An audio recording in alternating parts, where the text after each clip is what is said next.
السلام عليكم ورحمة الله وبركاته. الحمد لله الحمد لله وكفى وسلام على عباده الذين اصطفى. أما بعد فقد قال الله تعالى في كلامه المجيد وفي فرقانه الحميد. أعوذ بالله من الشيطان الرجيم. بسم الله الرحمن الرحيم.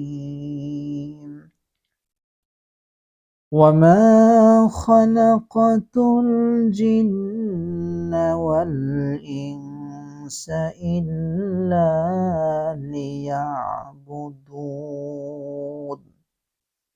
وقال النبي صلى الله عليه وسلم: الناس معادن كمعادن الفضة والذهب، خيارهم في الجاهلية خيارهم في الإسلام.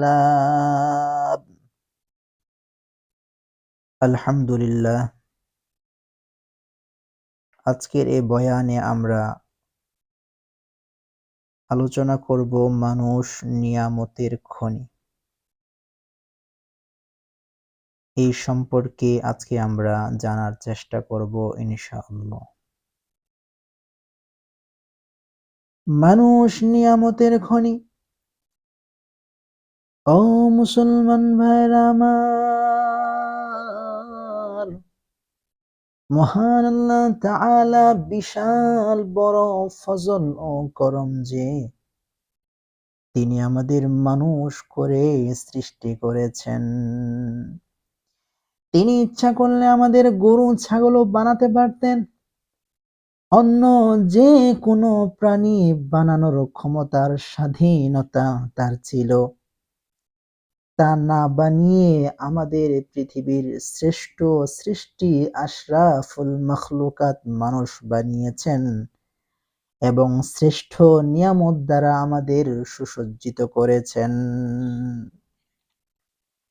ও মুসলমান ভাইরা আমার, মহান আল্লাহ তাআলা আমাদের এমন হাজারো লাখো নিয়ামত দান করেছেন যা আমরা গণনা করতে চাইলে গণনা করে শেষ করতে পারবো না। কিছু নিয়ামত এমন আছে যা শুধু বিশেষভাবে আমাদেরকে দান করেছেন। এই নিয়ামতগুলো অন্য কোনো প্রাণীকে দান করেননি। যেমন আমরা শুয়ে শুয়ে ঘুমাই। পৃথিবীতে এমনও প্রাণী আছে যারা দাঁড়িয়ে দাঁড়িয়ে ঘুমায়, কথা বলুন ঠিক কিনা? যেমন ঘোড়া দাঁড়িয়ে ঘুমায়, বানর মাথা কাত করে ঘুমাতে পারে না। এদের যখন ঘুমের প্রয়োজন হয় তখন অনেকগুলো বানর একত্রিত হয়ে তাদের মাথাগুলো সোজা রেখে ঘুমিয়ে যায়। জিরাফের যখন ঘুমের দরকার হয় তখন সে তার মাথাটা কোনো গাছের সঙ্গে ঝুলিয়ে দিয়ে তারপর ঘুমায়।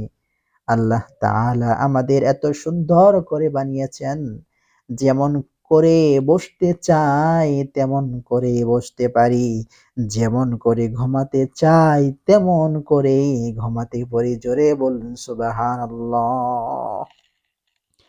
আল্লাহ তাআলা আমাদের এমন সুন্দর সৌন্দর্য দান করেছেন, তেমন করে পৃথিবীর আর কোনো মাখলুককে দান করেননি। সর্বদিক থেকে লক্ষ্য করলে বোঝা যায় আসলে সত্তাগতভাবে মানুষকে আল্লাহ তাআলা একটি নিয়ামতের খনি হিসাবে সৃষ্টি করেছেন। অগণিত নিয়ামতের ধারার এই মানুষ আমরা।